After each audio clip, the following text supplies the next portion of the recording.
السلام علیکم ورحمۃ اللہ وبرکاتہ۔ 11ویں جماعت کے طلباء و طالبات، آج ہم اس ہستی کے بارے میں واقفیت حاصل کریں گے جو ایک دانشور، فلسفی اور مفکر ہونے کے ساتھ ساتھ شاعر بھی ہیں۔ یہ شخص کوئی اور نہیں بلکہ علامہ اقبال ہے، جو اردو زبان و ادب کے لیے باعث افتخار ہے۔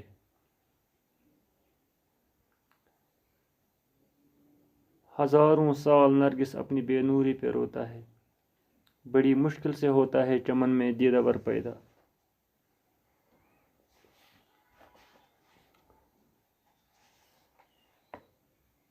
ڈاکٹر سر محمد اقبال رحمۃ اللہ علیہ 9 نومبر 1870 عیسوی کو سیال کوٹ میں پیدا ہوئی۔ یہ جمعہ کا دن تھا۔ والد صاحب کا نام شیخ نور محمد تھا۔ ابتدائی تعلیم مکتب میں ہوئی۔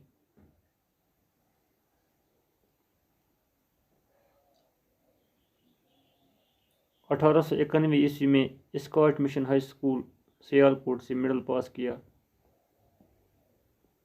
4 مئی 1893 میں اسکاٹ مشن ہائی اسکول سے میٹرک پاس کیا۔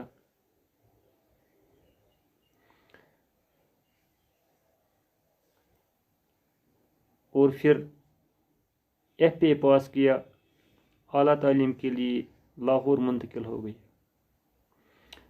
1897 عیسوی میں گورنمنٹ کالج لاہور سے بی اے پاس کیا اور 1899 عیسوی میں اسی کالج سے فلسفہ میں ایم اے پاس کیا۔ اپنی ذہنیت اور قابلیت کی وجہ سے ہر امتحان میں اول آئی۔ 1 جنوری 1901 عیسوی میں اسلامیہ کالج لاہور میں انگریزی کے استاد مقرر ہوئی۔ 3 جون 1903 عیسوی میں گورنمنٹ کالج میں اسسٹنٹ پروفیسر فلسفہ مقرر ہوئی۔ 1907 عیسوی میں میونخ یونیورسٹی سے پی ایچ ڈی کی ڈگری حاصل کی۔ 1 جولائی 1908 عیسوی میں بارٹ لا کی ڈگری حاصل کی۔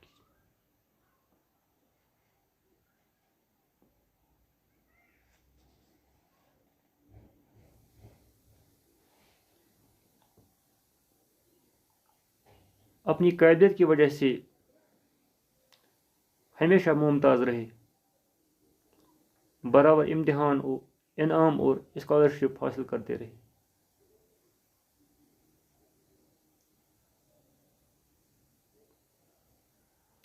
طالب علم کے دور میں اقبال پر سب سے زیادہ گہرا اثر عربی اور فارسی کے مقبول و مشہور عالم شمس العلماء میر حسن اور فلسفہ کے پروفیسر آرن لڈ کا رہا۔ طالب علم کے زمانے میں ہی اقبال نے شعر کہنے شروع کیے۔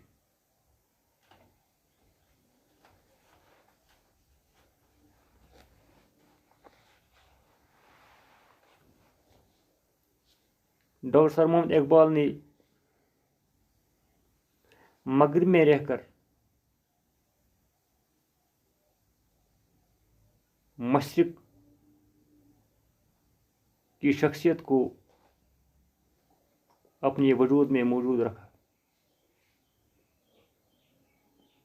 اور ہمیشہ مغربی اثر سے بے اثر رہے۔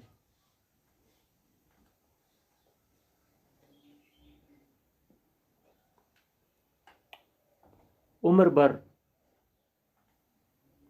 عالمی انسانیت کو اپنی کلام سے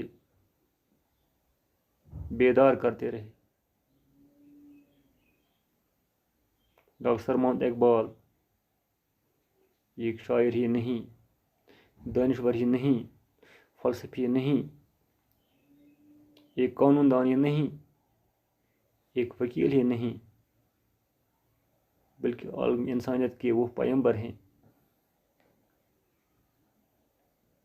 جس کا اثر ہر دور کے لوگ قبول دل سے کرتے ہیں. وہ جوانوں کے ترجمان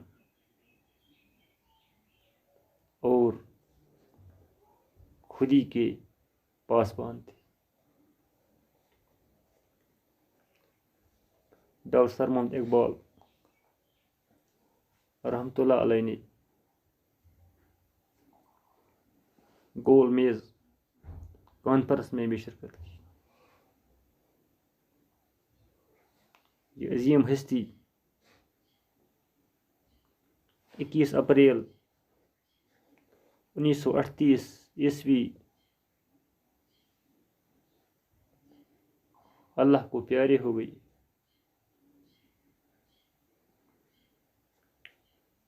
پانچ بجے شام جاوید منزل سے جنازہ اٹھایا گیا.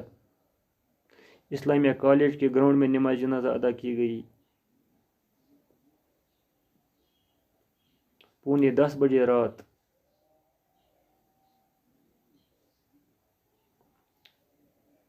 سپرد خاک کیا گیا. ڈاکٹر اقبال رحمۃ اللہ علیہ نے یورپ میں جو کچھ دیکھا اس نے ان کو اس نتیجے پر پہنچا دیا کہ قومیت انسانوں کے درمیان فساد پیدا کرتی ہے اور مذہب زندگی کے روحانی جوہر کو نکھارتا ہے اور پورے نظام حکومت کو مذہب کے تابع اور فرمانبردار رہنا چاہیے.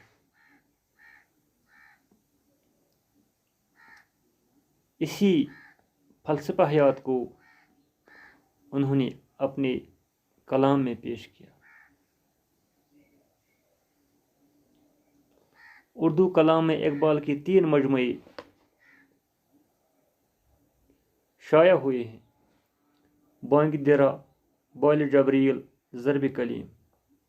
اس کے علاوہ ارمغان حجاز کا اردو حصہ فارسی میں اسرار خودی، پیام مشرق، جاوید نامہ، پسچ باید کردہ شائع ہو چکی ہے.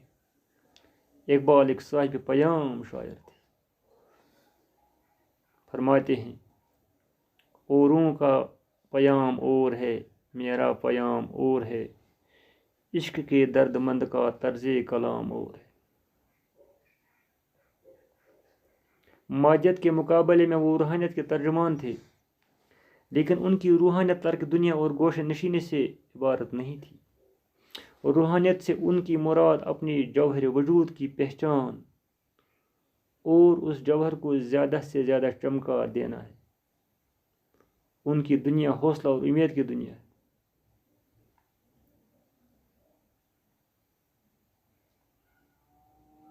مایوسی اقبال کے ہاں کفر ہے. یہ فرماتے ہیں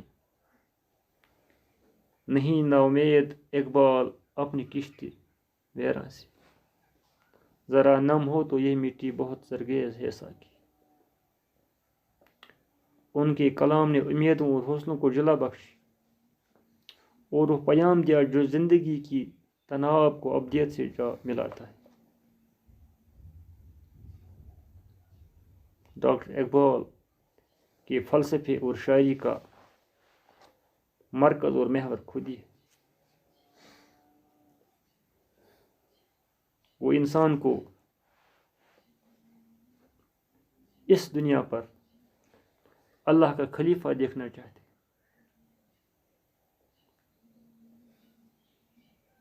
وہ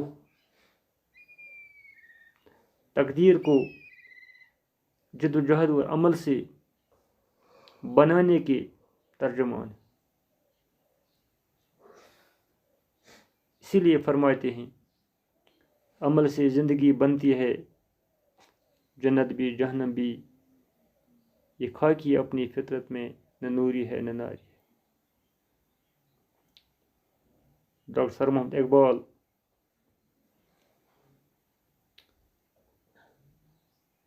نے اپنی کلام میں انسانیت، اخوت، حرکت و عمل اخلاق و استقلال، عزم و حوصلہ، جرأت و ہمت کی ترجمانی کی ہے، اور ان کے اس پیام میں آفاقیت ہے۔ ڈاکٹر سر محمد اقبال ہر انسان کو اپنی خودی کی عظمت سمجھنے کی تلقین کرتے، خودی کو کر بلند اتنا کہ ہر تقدیر سے پہلے خدا بندے سے خود پوچھے بتا تیری رضا کیا ہے۔ اقبال کے کلام میں عقل اور عشق دو متضاد چیزیں ہیں۔ عقل انسان کو مصلحتوں کے آئینے میں پیچھے ہٹنے پر مجبور کرتی ہے، جبکہ عشق اسے لامکان کی جستجو پر اکساتا ہے۔ اقبال فطرتاً فلسفیانہ شوق اور سوچ کے مالک تھے۔ انہوں نے غزل گوئی میں فلسفیانہ خیالات کو لفظوں کے احاطے میں مقید کیا اور اسلامی، نفسیاتی، تہذیبی، اخلاقی، سیاسی اور سماجی نظریات کو غزلوں کا رنگ دیا۔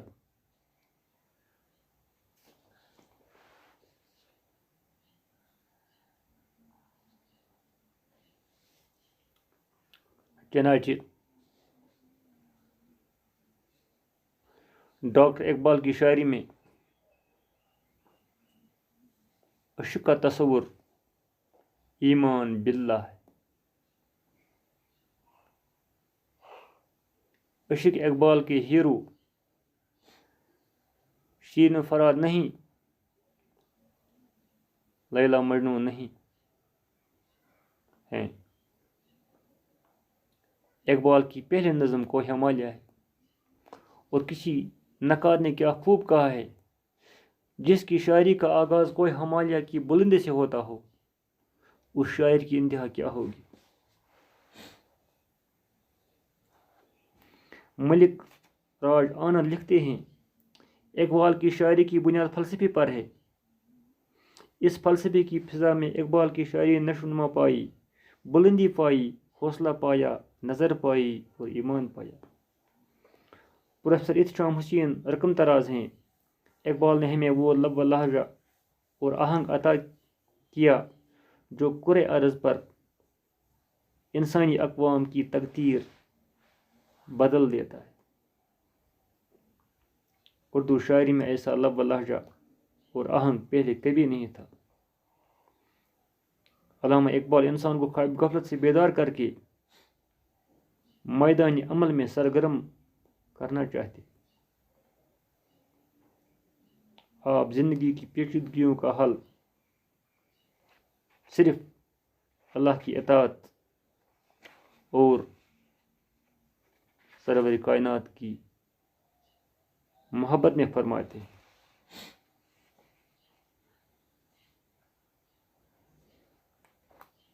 علامہ اقبال کے کلام میں سوز آرزو اور سوز حیات ہے۔ اقبال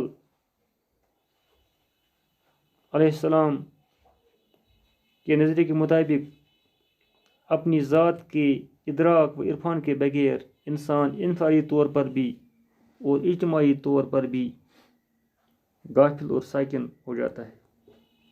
خود ہی دراصل یقین کی گہرائی، سوز حیات، ذوق تخلیق اور ایک عبادت ہے۔ اقبال کی یہ سوچ ان کی غزلوں سے نمایاں ہے۔ اقبال بھی اقبال سے آگاہ نہیں ہے،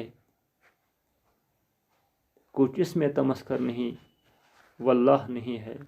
باقی شکریہ۔